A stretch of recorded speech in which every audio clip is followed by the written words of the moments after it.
B team, I mean, like, this is why you're not playing in the first team, right?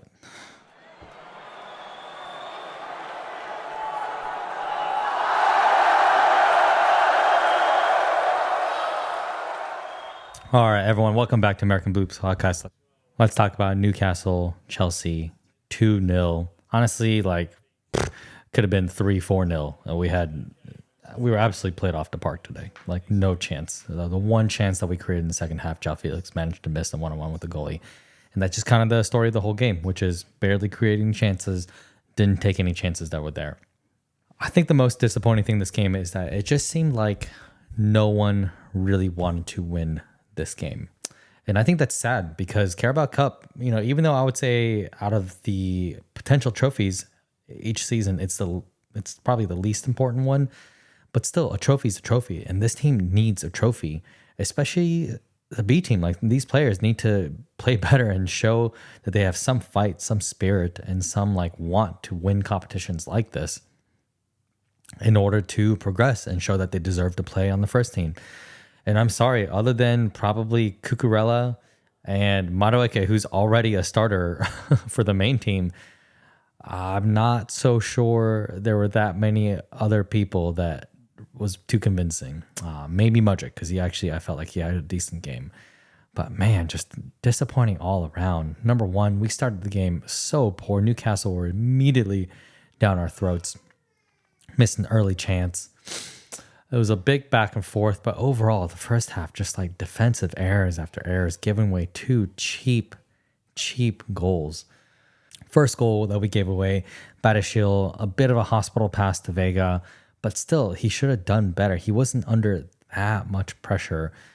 Bad pass to Enzo. Enzo, I don't know what he was doing, just kind of had the ball bounce off of him straight to a Newcastle player. And I think it was Isak who ended up scoring. I mean, of course, if you're going to give him that opportunity, he's not going to miss. And then second one, even more of a joke, just kind of like a floater off of a set piece. Just bad communication between goalie and defense. Jorgensen kind of tries to fall into it, doesn't get it, hits one of our defenders, goes in. I mean, two awful goals. And that kind of set the tone for the rest of the game, which is that our defense was not there. We had just a ton of trouble playing out from the back. And then several things just didn't really work this game. I felt like Enzo had a poor game in midfield. Again, his passing not up to par. Again, his progression this game was not good, and especially his crosses. I feel like most of this B team just needs to sit on a pitch and just work on crosses, or just realize that crossing's not our strong point. We don't have very tall physical presence type of players in the box. So I'm not really sure where these crosses were meant to go to, especially when you have the incredibly tall and strong back line and midfield of Newcastle. We're just never going to find success, from crosses. The several good chances we created were from runs down the wing and cutback, which is mainly our game. And I felt like Mudryk did a really good job doing his part in that, taking on his defender. He had several good runs down the channel. And unfortunately, several of his crosses either were just not very well controlled by our defenders, or they were overhit a little bit. And the one to Nkuku where it just hit his standing leg instead of the leg that he was shooting with, just pretty lazy by everybody all around. Nkuku, who's supposed to be one of our most clinical people today, just wasn't there. He's not Jackson. You can clearly see why he doesn't start. He doesn't run back into space or create space for himself like Jackson does. He doesn't have that first touch, that link of play. And unfortunately, his finishing was just not there today. Now, I will give Newcastle credit. They had several key blocks by defenders. But, still, I feel like as an attacker, if you are telegraphing your shot, then it's easy to block.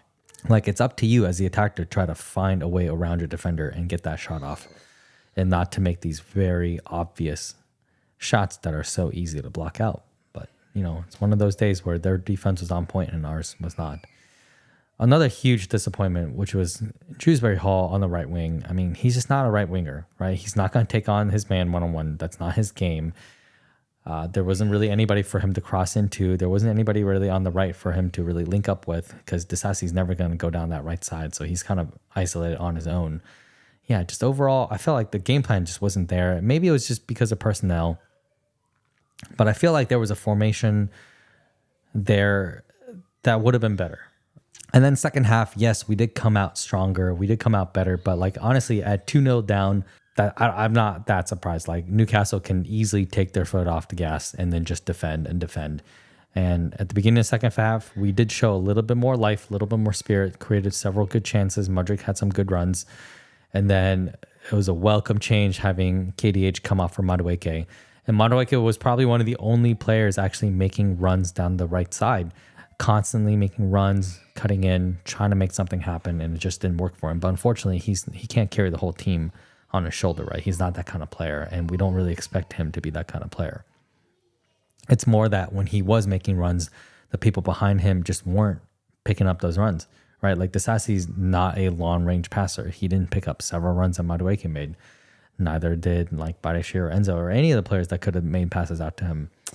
And then finally, when we did create a real chance, a real line-breaking chance and a good run by João Felix, he poked it around the goalie and it just went around the post. Like poor finishing, man. Like if you're trying to show that you deserve to start in front of Palmer, that's not the way to do it. Like you cannot miss easy chances like that. And even in the first half, João Felix, which is his most frustrating thing, I would say, is he's so talented, he's so good on the ball, but then when it comes to the final third, it just seems like he rarely makes the right decision when it counts, right? Against better opposition. He either holds on to the ball too long or he takes just a really bad shot and it goes over the bar out wide. And that was just kind of his day. And his link up wasn't really there either.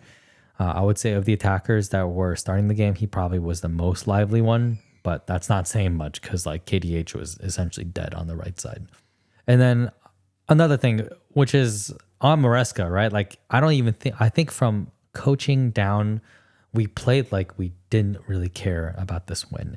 And you know how I can tell is because he had Palmer on the bench and he had no interest in bringing him on. Even though we were clearly not creating, we needed someone on that field to just inject some life into the team, start making some runs, some better passing, and we had none of those players. And yeah, and Maresca just said, no, I'm not going to bring Palmer onto this game.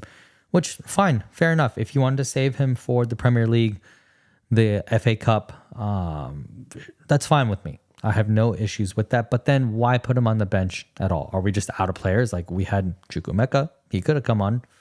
We had other players that could have started this game that maybe would have contributed a little bit more. So I don't know. I felt like today almost everything was off. The team was off. The game plan was off. From top to bottom, we weren't there. We weren't interested. You can't even blame players on being tired because this is a completely different 11. And another huge disappointment is Jorgensen. He looks so shaky, so unsure. Long passing wasn't there. Ah, man, like I really thought we were buying a much better ball playing goalkeeper in him, because you can clearly tell even from the weekend Sanchez is just not it, right? Like he does not instill confidence in terms of being able to play out from the back. And unfortunately, neither is Jorgensen. And that's the disappointing part, is it finally seems like our first team is clicking on. Our B team showed some good moments in other games, but today against a real test, a real Premier League level opposition, they just weren't up for it. And that's not good. That's not good for spending over $1 billion to only have 11 players that you can really count on, and maybe Cucurella and a handful more like Renato Vega. And Mudryk is starting to show a little bit more signs of life too. But for that to be it, that's not good. That means we essentially cannot have any injuries to our first team, or we are looking at a big skill gap between the first and second team. Another thing is, I don't think for these higher pressure games, it's good for the entire 11 to change. I think some change is good, but you still need to have that strong spine of a team, whether it's Caicedo, Lavia, Palmer, Jackson, Colwell. Those players, I think some of them have to be on the field to just get the rest of the players and be like, hey, this is still a serious game. We are still trying to win, right? This isn't just like an audition for you to maybe do well. and then nobody cares if you don't do well. Like, I'm still extremely disappointed. Like, we should have done better, and we didn't. So it is what it is. Now we're out of that. And, honestly, like, the players have to hold themselves to blame. Like, this was your chance to get more minutes. This was a chance for players who don't play normally to show, hey, I should be playing more. And they just didn't take it. And the whole team didn't take it. They had no interest. Yeah, and just disappointing all around. Now, we have a very important game against a Man U who unfortunately got rid of their shit manager. Oh, God, I had hoped they would just keep him for one more game. Just one more game for Ten Hag. And then you could have sacked him, but no, of course. And I think they won their game today. Scored a bunch of goals. That's going to give them a lot of confidence. But we still need to show up at Old Trafford. We need to put on our A game. This United team is still atrocious, right? They're awful. We should be beating them. Now, I probably will not be making a video on that one because I just won't be around to watch the game. My wife and I are going on vacation in Europe, and I don't think me stopping to watch a game is the smartest thing to do. Not only that, I don't really want to do that. I'm on vacation. I'm there to enjoy seeing Amsterdam, seeing Poland. So I'll definitely still be paying attention to the scores and stuff. And of course, I'll be watching the highlights. And if I get a chance, I might watch the full game whenever I do have time, maybe on the way home. But my God, we better beat United. Peace.